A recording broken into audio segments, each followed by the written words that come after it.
स्वागत है आपका इंडिया की बात में। मैं अभिसार शर्मा, मेरे साथ हैं भाषा और उर्मिलेश। 3 मुद्दे आपके सामने। तेजस्वी के दिल्ली निवास पर ईडी की रेड, आरजेडी से जुड़े 14 ठिकानों पर दिल्ली और एनसीआर में रेड मारी जा रही है। मनीष सिसोदिया को जमानत की सुनवाई से पहले गिरफ्तारी, यह पहला मुद्दा। मुद्दा नंबर 2, राहुल गांधी पर हमला करने के लिए भारतीय जनता पार्टी न सिर्फ गलत बयानी कर रही है बल्कि उन पर अश्लील हमले भी किए जा रहे हैं। उन्हें नामर्द जैसे शब्द और पप्पू तक कहा जा रहा है। और ये कोई आम लोग नहीं है, कानून मंत्री से लेकर कर्नाटक बीजेपी के अध्यक्ष और यहां तक कि उपराष्ट्रपति भी उन पर हमला बोल रहे हैं।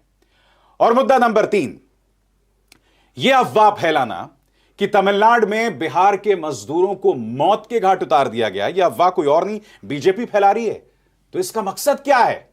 मगर शुरुआत हम करना चाहेंगे ईडी की दबिश से, जांच एजेंसीज की दबिश विपक्ष पर।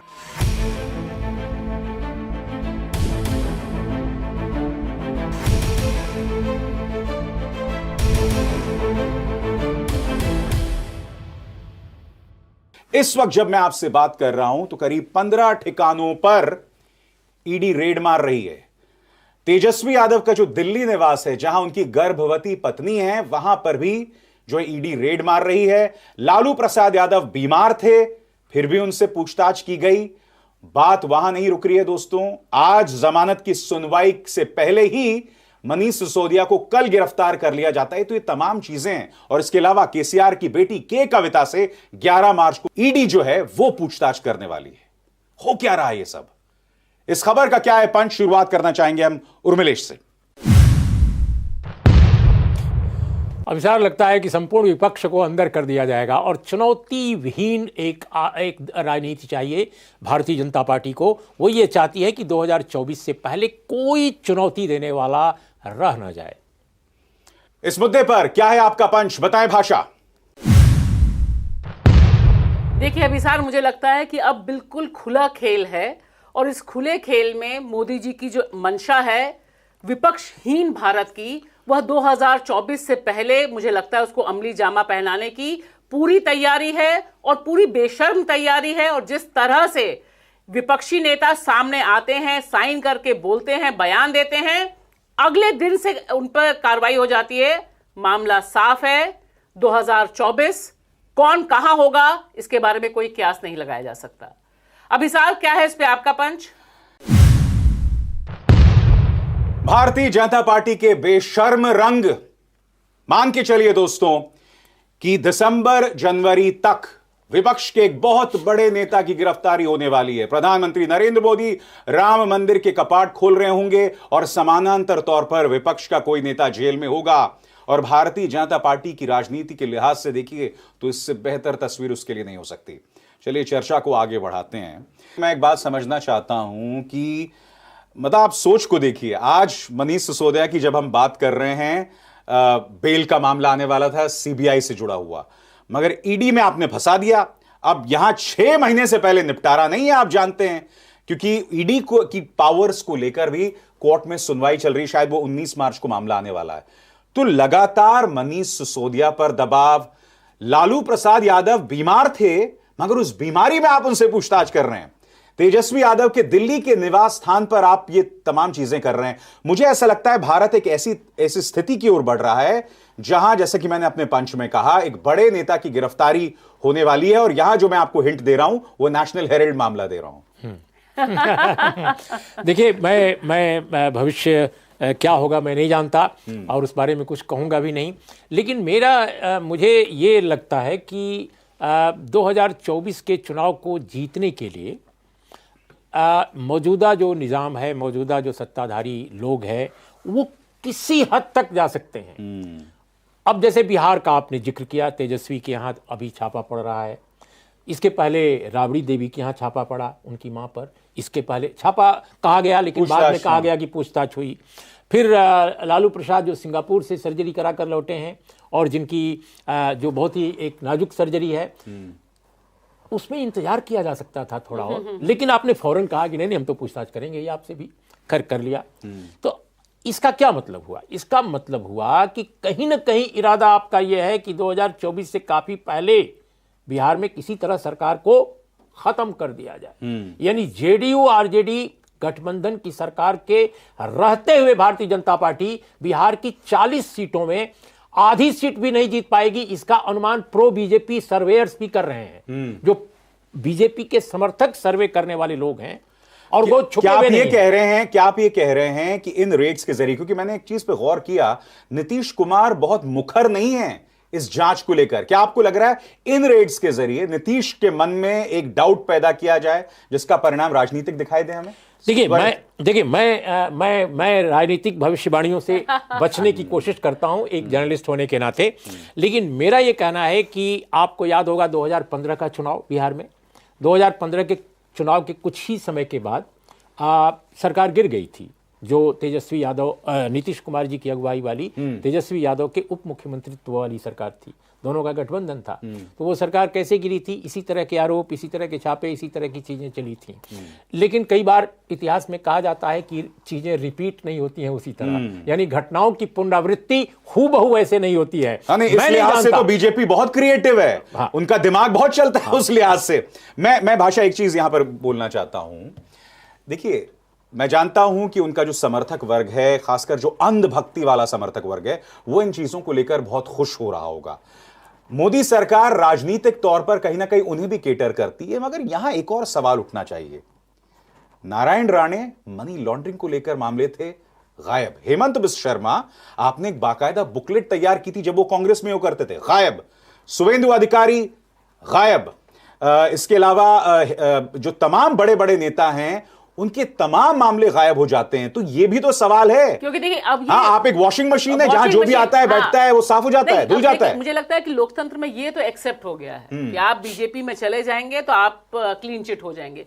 मुझे यहां दूसरी बात लग रही है उर्मिला जी, आपने कहा चुनाव जीतने के लिए, मामला सिर्फ चुनाव जीतने का नहीं है। मुझे लगता है कि अभी उनकी पूरी कोशिश है लोकतंत्र के फॉर्मेट यानी उसके ढांचे में बुनियादी परिवर्तन करने की, जिसकी तरफ वो बहुत तेजी से कदम बढ़ा रहे हैं। आप देखिए कि अभी अकूत बहुमत है आपके पास, आपकी 10, 20, 30 सीटें भी कम हो जाएंगी तो भी ऐसा नहीं है कि आप सरकार नहीं बना पाएंगे।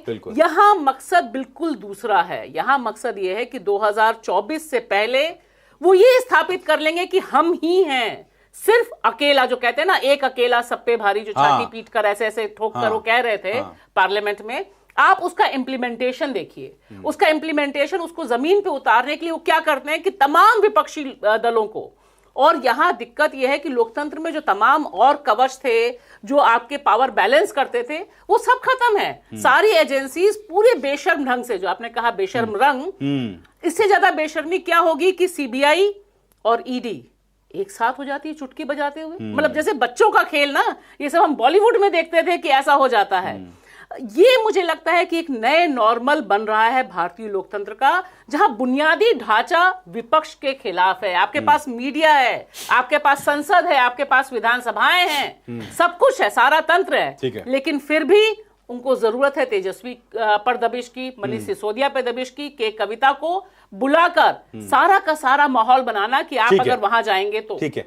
देखिए, एक और चीज यहां पे उर्मिलेश जी, ये कहा जा सकता है और खासकर भारतीय जनता पार्टी कहेगी कि देखिए हमारा जो तंत्र है उसके अंदर कोई अछूता नहीं है, बिल्कुल जांच कीजिए, मगर यह भी जांच कीजिए कि रिटायरमेंट के मुश्किल से 2 महीने के बाद आप जज को आंध्र का गवर्नर बना देते हैं, या फिर किसी को राज्यसभा भेज देते हैं, किसी को एनसीएलटी का अध्यक्ष बना देते हैं। जांच इस बात की भी तो कीजिए ना, किसी के खिलाफ यौन उत्पीड़न का आरोप था, वो मामले रफा दफा हो जाते हैं। बिल्कुल बिल्कुल। और दूसरी बात कि मैं आपकी जो ये बात है उससे पूरी तरह मैं सहमत हूं जो आप कह रहे हैं, लेकिन मैं इसमें एक जोड़ना चाहता हूं कि भाई लोगों के बीच तो अब ये उठेगा कि इस देश में ईडी सबकी जांच कर सकेगी, केवल बीजेपी के नेताओं को छोड़कर, जिसकी मिसाल अभी हमने दी। अच्छा, कर्नाटक में भी क्या हुआ आप जानते हैं? कर्नाटक में कैश पकड़ा गया। बिल्कुल। और अच्छा, एक और चीज मैं ऐड कर दूं, येदियुरप्पा बाकायदा फोन पर पकड़े गए फोन पर किसी से बात करते हुए कांग्रेस के या शायद जनता दल के विधायक कि भाई आ जाओ तुम हमारे साथ, all this is on record. How brazenly shameless can you be? तो इसलिए मैं कह रहा हूं कि ये इस्टेब्लिश्ड हो जाएगा हमारे देश में और समाज में कि इस देश में ईडी का जो रडार है वो उस रडार के नीचे सभी लोग हैं। केवल एक आदमी को टच नहीं कर सकते और वो है बीजेपी का नेता, उसको हम टच नहीं कर सकते। अब तो ये एक न्यू नॉर्मल है यहां इस देश का। तो ये बात मुझे लगता है विपक्षी नेताओं को जनता के बीच ऑलरेडी ये बात है, उसको लेकर नीचे जाना चाहिए। बेसिकली भाषा बेसिकली जनता को ये समझाना कि देखिए मोदी जी को काम करने दीजिए ना, ये जो सारे विपक्ष के नेता बेचारे मोदी जी को काम नहीं करने देते, तो सबको जेल में डाल दो, है ना? और उससे भी अच्छी बात ये है अभिसार, ये देखिए सारे लोग भूल गए कि इस देश में मोदी जी के प्रिय उद्योगपति पर इतना बड़ा एक रिसर्च होकर सामने आया कि कितना बड़ा फ्रॉड है, और वहां मामला गायब। मतलब अब किसी को याद नहीं, अब सब लोग बात करेंगे लालू जी करप्ट है, एक चीज ऐड कर दूं, लालू जी करप्ट हैं, मनीष सिसोदिया जी करप्ट हैं, के कविता जी करप्ट हैं, सारे लोग करप्ट हैं एक्सेप्ट उनके प्रिय उद्योगपति। एक चीज ऐड कर दूं, आप जो कह रही हो, एक चीज ऐड कर दूं, आप जो उद्योगपति की बात कर रहे हो ये ना भूलें कि गौतम अडानी मामले पर सुप्रीम कोर्ट ने दोहरी जांच के आदेश दिए हैं। उन्होंने अपनी समिति बनाई है, सेबी की जांच के आदेश दिए, मगर इस सरकार की हरकत देखिए, जेपीसी की जांच नहीं कर रहे हैं। सुप्रीम कोर्ट जब इस मामले की जांच के आदेश दे रहा है, नहीं, आप जेपीसी सब कुछ होने के बाद आप देखिए कहीं से भी सीबीआई, ईडी, कोई भी एजेंसी जो मोदी जी के अंडर हो एक सम्मन तक भेज पाए क्या? बाकी तो छोड़ दीजिए। मैं कह रही हूं ये एक डायवर्जन है, ये एक डायवर्जन टैक्टिस है कि आपके ऊपर इतना बड़ा भ्रष्टाचार का आरोप है आपके प्रियजन पर, और सीधे लिंक्स हैं, ऐसा भी नहीं कि लिंक्स नहीं है, किसका बेटा कहां आया, किसका भाई कहां आया, सब कुछ ऑन रिकॉर्ड है।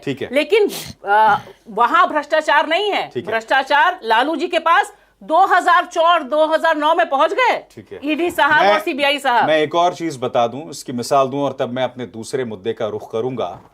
भारतीय जनता पार्टी के कर्नाटक में एक विधायक के घर में 6 करोड़ रुपए मिलते हैं। लोकायुक्त की पुलिस जो छापे मारती है उसमें बताया जाता है 40 लाख की रिश्वत, मगर ईडी, सीबीआई सब सो रहे हैं। मगर सोने पे सुहागा क्या, कर्नाटक की अदालत एक फैसला देती है और उस फैसले में यह कहते हैं कि सिर्फ इसलिए कि उनके घर से पैसे मिले हैं इसका अर्थ यह नहीं हो गया कि वो भ्रष्टाचारी हैं। इसलिए मीडिया की रिपोर्टिंग और डिबेटिंग पर अदालत रोक लगा देती है। 46 मीडिया घरानों का नाम दिया जाता है, और कोई भी मीडिया संस्थान उसे चुनौती नहीं देता। कम से कम अभी तक तो उन्होंने चुनौती नहीं दी है, जबकि उनको देना चाहिए था, क्योंकि यह आपका अधिकार है। चलिए अब दूसरे मुद्दे का रुख करते हैं। राहुल गांधी कैम्ब्रिज में हैं, लंदन में हैं। अब उनके बयानों को तोड़ मरोड़ करके भारतीय जनता पार्टी गलत बयानी कर रहे हैं। मसलन रविशंकर प्रसाद कहते हैं कि वो अमेरिका और यूरोपीय यूनियन से कह रहे हैं दखल देने के लिए। मल्लिकार्जुन खड़गे क्या कहेंगे? अब हदें इस तरह से पार होती हैं कि किरण रिजिजू उनके लिए पप्पू शब्द का इस्तेमाल करते हैं, और नवीन कतील जो कि कर्नाटक बीजेपी के उनके अध्यक्ष हैं, वो ये तक कह रहे हैं कि राहुल गांधी शादी इसलिए नहीं कर रहे क्योंकि वो बच्चे नहीं पैदा कर सकते। तो इस तरह की हरकतें, क्या है इस मुद्दे का पंच? भाषा बताएं। देखिए मुझे लगता है अभिसार कि सच कहीं भी बोला जाए, सच देश में बोला जाए, विदेश में बोला जाए, सच सच रहता है। और राहुल गांधी ने भारतीय लोकतंत्र पे जो छाए संकट के बारे में बोला है वो हम सब महसूस कर रहे हैं। दिक्कत यह है कि उससे भाजपा जिस तरह से तिलमिलाई है और जिस तरह से बिलो द बेल्ट हमला किया है, जिस तरह से अमर्यादित हमला किया है, वह दरअसल दिखा रहा है कि वह कितनी अडेमोक्रेटिक पार्टी है और किस तरह से हमला कर सकती है पूरी तरह से बेहियाई के साथ। अभिसार, क्या है इस पे आपका पंच? राहुल गांधी भारतीय राजनीति के उन गिने चुने नेताओं में से हैं जो आरएसएस पर लगातार हमला बोल रहे हैं, इसलिए उनसे बौखलाहट स्वाभाविक है। मगर आपने एक बात पर गौर किया होगा, राहुल गांधी पे चाहे जितने भी अश्लील हमले होते हैं वो कभी अपनी भाषा का स्तर जो है गिराते नहीं है, और इससे बीजेपी की बौखलाहट और बढ़ जाती है। क्या है इस मुद्दे पर आपका पंच उर्मिलेश जी? देखिए, मैं ये मानता हूं कि राहुल गांधी भले ही एक पार्टी के बड़े संगठक ना हो, ऑर्गेनाइजर ना हो, लेकिन सच को जिस साहस के साथ बोलने का मादा किसी भारतीय राजनेता में होना चाहिए आज की तारीख में जब देश संकट में है, वो राहुल गांधी एक परफेक्ट पर्सनालिटी हैं उस मामले में कि वो साहस के साथ चीज़ों को बोल रहे हैं। और यही कारण है कि उनको डिवेल्युएट किया जा रहा है, उनको बहुत ही मजाकिया बनाने की कोशिश की जा रही है ताकि उनकी एक गंभीर छवि जनता के बीच जो जा रही है वो न जाए। सबसे ताज्जुब की बात यहां पर यह है भाषा कि रविशंकर प्रसाद एक प्रेस कॉन्फ्रेंस करते हैं, खुलेआम गलत बयानी। मेरा मन हो रहा है झूठ बोलना, मैं कहूं कि आप झूठ बोल रहे थे, मैं नहीं बोलूंगा वो, मगर इस कदर गलत बयानी कि राहुल गांधी ने यह कहा कि यूरोपीय यूनियन दखल दे, मल्लिकार्जुन खड़गे क्या कहेंगे, सोनिया गांधी क्या कहेंगे। वहां बैठा कोई पत्रकार पलट कर नहीं पूछता है। उल्टा मैं आपको बताऊंगा, एक तिहाड़ शिरोमणि पत्रकार हैं, उन्होंने बाकायदा शो चलाया भाषा कि दूसरे देशों की दखल की बात राहुल गांधी क्यों कर रहे हैं। मतलब क्या गजब का तालमेल है, क्या गजब की झूठी कहानी चल रही है यहां पर। क्योंकि मुझे लगता है कि इसमें सिर्फ और सिर्फ एक सिद्धांत है, झूठ बोलो, बार बार झूठ बोलो, जो मोदी जी ने बहुत ही तसल्ली से मजाक में कहा था, लेकिन उसका अक्षरशः पालन सिर्फ भाजपा के प्रवक्ता ही नहीं अभिसार, तमाम जो मीडिया के महान एंकर्स हैं वो कर रहे हैं। और जिस तरह से पूरे मुद्दे को डाइवर्ट करें, क्योंकि देखिए मुझे लगता है कि बहुत सोची समझा टूल किट है कि जैसे ही राहुल गांधी बुनियादी सवाल उठाते हैं, ऐसे सवाल जो हम सबकी जिंदगी से जुड़े हैं, जो देश के भविष्य से जुड़े हैं, जो लोकतंत्र से जुड़े हैं, तुरंत ही उनको एंटी इंडिया के तौर पर पेश। देखिए यहां साजिश यह है कि आप और हम अगर सवाल उठाएंगे मोदी जी पर तो हम एंटी इंडिया हो सकते हैं, एंटी हिंदू हो सकते हैं, सब कुछ हो सकते हैं। जिसकी जमीन 2014 से ही रखी जा रही है, गो टू पाकिस्तान। ये बहुत साफ हो गया है कि अब राहुल गांधी कुछ भी बोलेंगे तो एक पूरी ब्रिगेड है, आप देखिए पूरी एक ब्रिगेड है, एक ही डिजाइन है, और वो एक ही डिजाइन एक ही साथ इतने वार करेगी, इतने तीर चलेंगे कि आपको राहुल गांधी तो दिखाई नहीं देंगे, उनका स्टेटमेंट तो दिखाई नहीं देगा, लेकिन इनके सारे स्टेटमेंट व्हाट्सएप यूनिवर्सिटीज के जरिए और मीडिया के जरिए घर घर तक पहुंचेंगे। राहुल गांधी ने विदेश में कुछ कहा। मैं आपको बता दूं, मैंने इस बात का जिक्र पहले भी किया था। मेरी मुलाकात कुछ दिनों पहले एक बीजेपी की सांसद से हुई, तो उन्होंने मुझे एक बहुत दिलचस्प बात बताई थी कि उनकी मुलाकात प्रधानमंत्री कार्यालय के हिरेन जोशी से हुई थी, और वो हिरेन जोशी ने उनसे कहा था, और मैं शब्दशः आपके सामने दोहरा रहा हूं, कि देखिए ये रवीश अभिसार ज्यादा से ज्यादा कितने लोगों तक पहुंचते हैं, 1 करोड़, वो भी वो बहुत ज्यादा बता रहे हैं। हम सिर्फ व्हाट्सएप के जरिए करीब 17 करोड़ लोगों तक पहुंचते हैं। एड टू दिस मुख्य धारा का न्यूज चैनल जो करोड़ों घरों तक पहुंचता है। अब जब ये दोनों का प्रचार एक साथ हो जाता है तो आप सोचिए किस तरह से आप विपक्ष की छवि को बर्बाद करते हैं। मगर उर्मिला जी, मैं जो आपसे सवाल पूछना चाहता था, यार एक राह चलता ट्रोल, एक राह चलते गालीबाज और नेताओं में क्या फर्क रह गया। देश के कानून मंत्री, कोई अमित मालवीय नहीं, कानून मंत्री पप्पू शब्द का इस्तेमाल कर रहा है। कर्नाटक बीजेपी का अध्यक्ष नवीन कतील, जो हो सकता है सीएम हो जाए कल को अगर ये चुनाव जीत जाए, वो कह रहे हैं कि साहब राहुल गांधी इसलिए शादी नहीं कर रहे हैं क्योंकि वो उनके बच्चे नहीं हो सकते। हमसे ये क्या है, क्या हो रहा है ये? कतील साहब पहले भी बहुत सारी बातें कह चुके हैं, अगर आपको याद हो तो पहले भी बहुत सारी कंट्रोवर्सी क्रिएट कर चुके हैं। देखिए भारतीय जनता पार्टी के नेताओं में ये बहुत, बल्कि आरएसएस, बीजेपी, जितने विश्व हिंदू परिषद, ये जितने संघ के आनुषंगिक संगठन हैं, ये सबके जो नेता कार्यकर्ता हैं, इनके साथ ये बात चीज है, ये एक कॉमन चीज है कि वे हमेशा अफवाहबाजी में यकीन करते हैं और देश के बारे में, नेताओं के बारे में, दुनिया के बारे में तथ्यहीन बातें, ऐसी बातें जो बिल्कुल अफवाह आधारित होती हैं, जैसे मिथकों के बारे, मिथ की चरित्र जैसे खड़ा कर लेते हैं, किसी व्यक्ति के बारे में झूठी कहानियां निर्मित कर लेते हैं और इतने लोगों द्वारा उनका प्रचार किया जाता है। और ये देश का चरित्र होता जा रहा है। बिल्कुल बिल्कुल होता जा रहा है। देश को, जनता को उसमें दफन करके वो आगे बढ़ा रहे हैं इस सोच को। क्योंकि बात यह है कि आज यंगस्टर्स, क्योंकि आज की तारीख में ये जो समूचा मीडिया उनके पक्ष में खड़ा है। अब आप राहुल गांधी ने कैम्ब्रिज में क्या कहा, ब्रिटेन के दूसरे फोरम्स पर क्या कहा, ये बात कहीं नहीं आ रही है। ये बात नहीं आ रही है, ये बात आ रही है कि उसने देश के खिलाफ क्या बोला। अगर आप गूगल करिए तो सबसे पहले ये आता है इन लोगों के तमाम बयान, जिनके बयान हम चर्चा कर रहे हैं कि देश का नाम खराब किया, तो ये बड़ा संकट है। और इस संकट से निपटने का एक ही तरीका है जो मैं समझता हूं कि जितनी अपोजिशन की फोर्सेज हैं जो अवाम में काम कर रही हैं, समाज में काम कर रही हैं, उनके बीच कुछ मिनिमम इश्यूज को लेकर यूनिटी होनी चाहिए। और वो क्या है मिनिमम, कि कम से कम डेमोक्रेसी के लिए क्या क्या बची चीजें हैं और जिनको कि हम शेयर कर सकते हैं एक दूसरे से, वो शेयर करें। लेकिन वो भी नहीं हो पा रहा इस देश के साथ, क्योंकि वो इतने तिकड़मी हैं, वो जो सत्ता की ताकतें हैं, कि वो अपोजिशन को भी अपने जैसा बना रही हैं। कई जगह उनकी पसंद की अपोजिशन पार्टियां खड़ी हो गई हैं, उनकी पसंद की अपोजिशन। ये एक नई शैली है इस देश में। मैं एक और चीज यहां पर आपका ध्यान खींचना चाहूंगा भाषा, कि चलिए नवीन कतील कहें, रिजिजू कहें, तमाम नेता कुछ कहें, बात समझ आता है। देश के उपराष्ट्रपति कहते हैं कि राहुल गांधी की हिम्मत कैसी हुई ये तमाम बातें कहने की।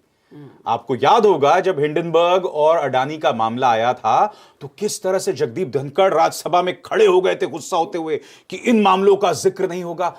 मतलब आप संवैधानिक पद जो हैं उसकी गरिमाएं धूमिल हो रही हैं। राहुल गांधी के ऑफकोर्स भाषण से 18 जगह से नोच दिया गया तो वो एक अलग मुद्दा है, मगर उपराष्ट्रपति राहुल गांधी के भाषण को जिस तरह की प्रतिक्रिया दे रहे हैं, यानी कि कानून मंत्री से लेकर उपराष्ट्रपति, पूरा एक खेल दिखाई दे रहा है कि आप उसके अंतर्गत राहुल को घेर के उनको टारगेट करें। क्योंकि मुझे लगता है, देखिए, ये बिल्कुल लिखी हुई स्क्रिप्ट है, लिखी हुई स्क्रिप्ट है। आप देखिए भारत जोड़ो यात्रा के समय से लेकर अभी तक जो पूरी कोशिश और जो एक साफ दिखाई दिया था कि जो पप्पू शब्द बोला, बहुत सोच समझकर बोला है।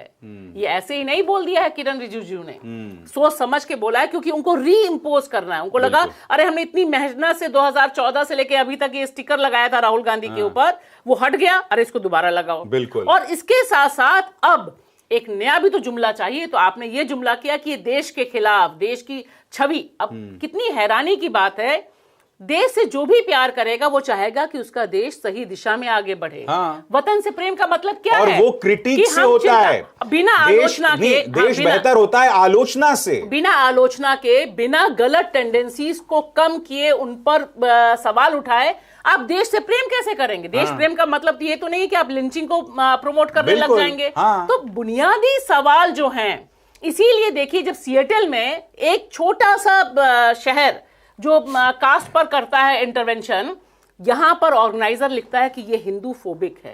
अब पूरा का पूरा माहौल बनाया जा रहा है कि अगर जातिगत उत्पीड़न पे बात हो, लोकतंत्र पे बात, सबसे बड़ी बात, उनको परेशानी क्यों है? राहुल गांधी ने लोकतंत्र पे जो संकट है उस पर सवाल उठाया। तो अब इनको लग रहा है कि अरे मदर ऑफ डेमोक्रेसी का मामला है, G20 है अभिसार, छोटा मोटा मामला नहीं है, इंटरनेशनल ब्रांडिंग है। अब जैसे उदाहरण मैं दूं आपको, अहमदाबाद के नरेंद्र मोदी स्टेडियम में नरेंद्र मोदी मैं उसी पे आने वाला था, बोलिए। नरेंद्र मोदी जी जो जिस तरह से वो प्रवेश किए, जिस तरह दाखिल हुए, जिस तरह रथ पे बैठ के, जिस तरह ऑस्ट्रेलियन प्राइम रथ पे सवार होके, तो ऑस्ट्रेलियन प्राइम मिनिस्टर के साथ जिस तरह से उस पर चले, और वो भी खास ढंग का रथ जिस पर की बल्ले और वो सब चीजें, क्रिकेट को सिंबलाइज करने वाली चीजें लगी थी, बड़ा ही दिलचस्प था। और रथ महाभारत में भी वैसी कल्पना नहीं की गई होगी रथ की, जिस तरह क्रिकेट का महाभारत था ये। तो उसमें अब मान लीजिए कोई पत्रकार, कोई कमेंटेटर उसकी आलोचना कर दे, तो लोग ये नहीं कहेंगे कि मोदी जी के खिलाफ है। No, it is against country, against country, क्योंकि ऑस्ट्रेलियन प्राइम मिनिस्टर वहां था। आप आलोचना कर रहे हैं इस बात की ये देश विरोधी है, तो अब आप देश विरोधी हो गए, तब आपके खिलाफ 120 भी चलेगा, बिल्कुल चलेगा, आपके पास वो धारा चल सकती है। तो मैं ये कह रहा हूं कि डेमोक्रेसी हमारे देश में एक मजाक बन गया है, मजाक। मैं आपको एक चीज बताना चाहता हूं और इसी के जरिए मैं अपने तीसरे विषय का रुख करूंगा। आपको याद होगा नेशनल गेम्स ठीक गुजरात चुनावों से पहले होता है, प्रधानमंत्री वहां पहुंच के रोड शो करते हैं नेशनल गेम्स में। क्रिकेट की गरिमा को तार तार किया जा रहा है। जय शाह एक ऐसी गिफ्ट देते हैं प्रधानमंत्री नरेंद्र मोदी को जिसमें उन्हीं की तस्वीर होती है, यानी कि उन्हीं के नाम पर स्टेडियम और उन्हीं की तस्वीर दी जा रही है उनको। आप देख रहे हैं क्रिकेट का क्या मजाक उड़ रहा है, गेम्स का क्या मजाक उड़ रहा है, फिल्मों का क्या मजाक उड़ रहा है, हर जगह चीजों को तार तार किया जा रहा है। ये डेमोक्रेसी हुई ऐसे में राहुल गांधी अगर वो सवाल उठा रहे हैं तो क्या गलत कह रहे हैं, मुझे बताइए। खेल पॉलिटिक्स का टूल बन गया है। बिल्कुल। अब हम रुक करेंगे तीसरे मुद्दे का, और जो अपने आप में बहुत गंभीर है। कायदे से मैं इस मुद्दे से शुरुआत करना चाहता था क्योंकि बहुत ही खतरनाक मुद्दा है दोस्तों। भारतीय जनता पार्टी का प्रचार तंत्र एक झूठ फैलाता है, और वो झूठ क्या है कि करीब 1 दर्जन बिहारी मजदूरों को तमिलनाडु में मौत के घाट उतार दिया गया। बीजेपी खुलेआम लगी होती है, उनके नेता खुलेआम लगे होते हैं। समानांतर तौर पर स्टालिन जो हैं वो अपनी तरफ से तेजस्वी के साथ एक मंच पर खड़े होकर एक नए मोर्चे का आगाज करना चाह रहे होते हैं। तो इसके पीछे की क्या सोच है वो सब समझ आ रही है। क्या है इस मुद्दे का पंच, भाषा बताएं। अभिसार, मेरा साफ मानना है कि लगातार भाजपा यह कोशिश कर रही है कि एक राज्य को दूसरे राज्य से भिड़ाकर वह राजनीतिक माइलेज हासिल करे। और तमिलनाडु में जिस तरह से नफरत का यह खेल फेक न्यूज पर फैलाया गया, प्रचारित किया गया, उससे मुझे साफ लग रहा है कि दक्षिण के राज्यों को यह एक अलग ढंग की नफरत में ढकेलकर पॉलिटिकल गेन, पॉलिटिकल बढ़त हासिल करने की साजिश रची जा रही है, जिसमें बड़े पैमाने पर ऊपर से लोग शामिल हैं। अभिसार, क्या है इस पे आपका पंच? अहंकार और किसी भी कीमत पर राजनीतिक मकसद हासिल करने की तमाम लक्ष्मण रेखाओं को बीजेपी पार कर चुकी है। मगर इसके पीछे जो खास तौर पर मकसद दिखाई देता है कि स्टालिन ने जो अपनी तरफ से एक राजनीतिक मोर्चे की बात की थी उसे वक्त से पहले बर्बाद कर दिया जाए। बिहार, तमिलनाडु में ऐसे तनाव पैदा किए जाएं जो किसी ना किसी किस्म की अराजकता के तौर पर सामने उभर कर आए। और ये खेल कितना खतरनाक है सोचिए। क्या है इस मुद्दे का पंच, बताएं उर्मिलेश जी। नहीं, आप दोनों का जो कहना है कि स्टालिन के एफर्ट को कमज़ोर करना वो अपनी जगह है, लेकिन मैं इसको ये इस रूप में देखता हूँ कि बिहार के अंदर की राजनीति जो है, बिहार की जो अंदरूनी जो राजनीति है, उसमें क्या इसका खेल है, इसका क्या रोल है। तो मुझे ऐसा लगता है कि बिहार में आज भी जो दलित उत्पीड़ित समाज के लोग हैं, जो खेतीहर मजदूर लोग हैं, वो बीजेपी की मुखालफत करते हैं। बीजेपी की कोशिश है कि इस वर्ग को अपने साथ जोड़ने के लिए वो प्रचार कर दे कि इनके जो मित्रगण स्टेट में हैं, डिफरेंट स्टेट्स में, वो कैसे आपके लिए रक्षक नहीं हैं, आपके लिए भक्षक बन गए हैं, हम ही आपके रक्षक हैं। तो ये कुल मिलाकर पॉलिटिक्स है उनकी। मगर सोचिए भाषा, किस तरह की रणनीति का इस्तेमाल किया जाता है। भारतीय जनता पार्टी के हैंडल्स करते हैं। यही नहीं, पुराने वीडियोस जिनका कोई लेना देना नहीं है, शायद कोई कर्नाटक का वीडियो है, कोई राजस्थान का वीडियो जहां किसी लॉयर को मारा जा रहा है, उन तमाम वीडियोस को इनके जो कुछ पालतू पत्रकार हैं, बहुत बड़े यूट्यूबर्स की एक फौज है, वो इस झूठ का प्रचार प्रसार कर रही है। और देखिए, मतलब एक भी ऐसी मौत नहीं हुई है, एक भी मौत नहीं। हैरानी की बात है कि एक सुसाइड है। हाँ। और एक जो लड़ाई हुई है, हाँ। उसमें मारने वाले झारखंड के, जिसमें हमने बात भी की है, और वो उनका जो मृतक है उसका भाई बोलता है कि झारखंड के लोगों ने आकर हमला किया। मैं दूसरी बात कहना चाहती हूँ, और वो पर्सनल मुद्दा था। मैं दूसरी बात कहना चाहती हूँ कि ये छोटे मोटे भी नहीं है। भाजपा का जो वहां का प्रेसिडेंट है के अन्नामलाई, ही इज लीडिंग, वो इसका नेतृत्व कर रहे हैं इस फेक न्यूज इंडस्ट्री का। छोटी मोटी बात नहीं है। और वो लगातार कहते हैं कि तुम्हारी हिम्मत है, स्टालिन को धमकी दे रहे हैं कि आपकी हिम्मत है तो हमें गिरफ्तार करके दिखाइए, हम राज्य में दिखाएंगे। ये जो मुझे लगता है कि नफरत का पूरा व्यापार है, पूरा का पूरा कारोबार है। और ये सोचिए कि दो राज्यों के बीच, मुझे लगता है कि असली टुकड़े टुकड़े गैंग तो ये लोग हैं। क्योंकि जब गृह मंत्री जी कर्नाटक में बोलते हैं कि हम ही आपको केरल से बचाएंगे, यानी केरल तो विदेश की चीज हो गई। और यहां देखिए कि तमिलनाडु के खिलाफ 10 लाख माइग्रेंट वर्कर काम करते हैं, 10 लाख मजदूर, कितने बड़े पैमाने पे घर चलता है। वहां पर ये खौफदारी करना, और ये खौफ अभिसार जमीन तक पहुंचा है। दिल्ली में जो बिहार और झारखंड के लोग हैं, वह व्हाट्सएप में दिखा रहे हैं। कितनी बड़ी रणनीति है, कितनी बड़ी इंडस्ट्री, नफरत वाली इंडस्ट्री है कि वो व्हाट्सएप पे मुंडारी में बोल रहे हैं, नफरत संथाली में बोल रहे हैं, भोजपुरी में बोल रहे हैं। यानी वे चाहते हैं कि राज्य लड़े, आग लगे और उनको फायदा हो। मैं यहां पर आपसे एक सवाल यहां पूछना चाहता हूं, इसके राजनीतिक मायनों पर। जाहिर सी बात है कि भारतीय जनता पार्टी के खिलाफ कोई भी मोर्चा खड़े हो, और डीएमके, हम ये ना भूलें, डीएमके कहीं ना कहीं गैर कांग्रेसी और कांग्रेसी के बीच का सेतु भी काम करता है, तो उसे तो धराशायी करना। मगर मैं बिहार के परिप्रेक्ष्य में आपसे सवाल पूछना चाहता हूं कि क्या आपको लगता है कि पहले जो बड़े पैमाने पर आरजेडी और उनसे जुड़े नेताओं पर ईडी की रेड, और अब यह मामला, क्या गठबंधन जो है उसे तोड़ने के पीछे यह साजिश दिखाई देती है साफ तौर पर? बिल्कुल, मैं बिल्कुल सहमत हूं आपके इस सवाल से कि ये कहीं ना कहीं उन लोगों को, भारतीय जनता पार्टी को नाम लेकर कहें, कि सीधे सीधे लगता है कि 2024 के पहले तक, 2024 तक अगर जेडीयू आरजेडी CPIML कांग्रेस गठबंधन रह जाता है तो ये उनके लिए बहुत बड़ी शिकस्त का कारण बनेगा। उत्तर प्रदेश में ऐसी कोई स्थिति नहीं है, उत्तर प्रदेश में वो अपनी विजय को लेकर आश्वस्त हैं। लेकिन बिहार में सचमुच उनकी स्थिति बहुत खराब है, क्योंकि उनके पास सामाजिक जो आधार है वो कुछ न कुछ इंक्रोच करने की कोशिश करते हैं, लेकिन कहीं से भी उनको कामयाबी नहीं मिल पाती सिवाय मीडिया के। क्योंकि बिहारी राष्ट्रीय अस्मिता का जो मुद्दा है उसमें फिर सारी जातियां बंध जाती हैं। Exactly. इसलिए वो मुद्दा उठाया जा रहा है, चाहे दलित हो, भूमिहार हो, ब्राह्मण हो, सब।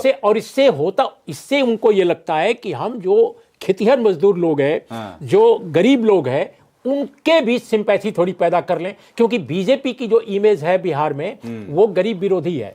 आपको मैं बताऊं, सामंत या अपर कास्ट से आइडेंटिफाइड है अभी, क्योंकि एक जमाने में कांग्रेस की यही इमेज थी, अब वही इमेज बीजेपी की हो गई है। और जो जेडीयू है वो अति पिछड़ी जातियों की बहुत डोमिनेंट पार्टी के रूप में उभरी है, और जबकि आरजेडी जो है दलित प्लस पिछड़े इनकी पार्टी के रूप में है। जेडीयू का जो अति पिछड़ा वोट बैंक है वो नीतीश कुमार के लिए बहुत बड़ी ताकत रहा है। CPIML इस गठबंधन में है, जो खेत मजदूर से लेकर दलित, ओबीसी तमाम तबकों में जिसकी बहुत पैठ है।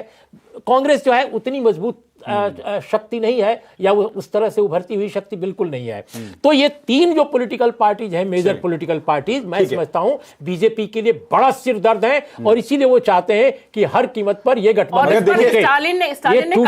स्टालिन ने खुल के कहा कि दरअसल ये हमला इसलिए है क्योंकि मैंने एंटी बीजेपी प्लान की तैयारी की, हमने मीटिंग तय की। और अभिसार एक बात और देखिए कि तमिलनाडु में अपना आधार बनाने के लिए जिस कदर बीजेपी परेशान है, और उसमें उसको AIDMK से उस तरह का वेवलेंथ नहीं मिल रहा है, उसमें मुझे लगता है कि इनके पास कर्नाटक के बाद तमिलनाडु में नफरत नहीं, मगर मैं कहता हूं ये बीजेपी के लिए आत्मघाती नहीं होगा तमिलनाडु के अंदर। नहीं, तमिलनाडु के अंदर देखिए, इसलिए मैंने कहा ना, बीजेपी की 13 जिस भी पद पर हैं, लेकिन वो लोग छोड़कर AIDMK गए। उन्होंने कहा कि भाषा के सवाल पे कॉम्प्रोमाइज नहीं हम कर सकते, और साथ ही साथ ना हम मजदूरी पर कॉम्प्रोमाइज कर सकते हैं। लेकिन मुझे लग रहा है कि इसका मकसद ये है कि अंतर्राष्ट्रीय स्तर पे, राष्ट्रीय स्तर पे जो एक अलायंसेस बन रहे हैं एंटी बीजेपी, उनको बनने से पहले ध्वस्त करना, और नॉर्थ में अपनी राजनीति नफरत पर चलाना। बहुत बहुत शुक्रिया भाषा और उर्मिलेश जी, आपका इंडिया की बात में बस इतना ही। आप सबसे मेरी अपील कि इस कार्यक्रम को ज्यादा से ज्यादा लोगों तक पहुंचाएं, और अपनी टिप्पणी भी कमेंट सेक्शन में जरूर दें। इजाजत दीजिए, नमस्कार।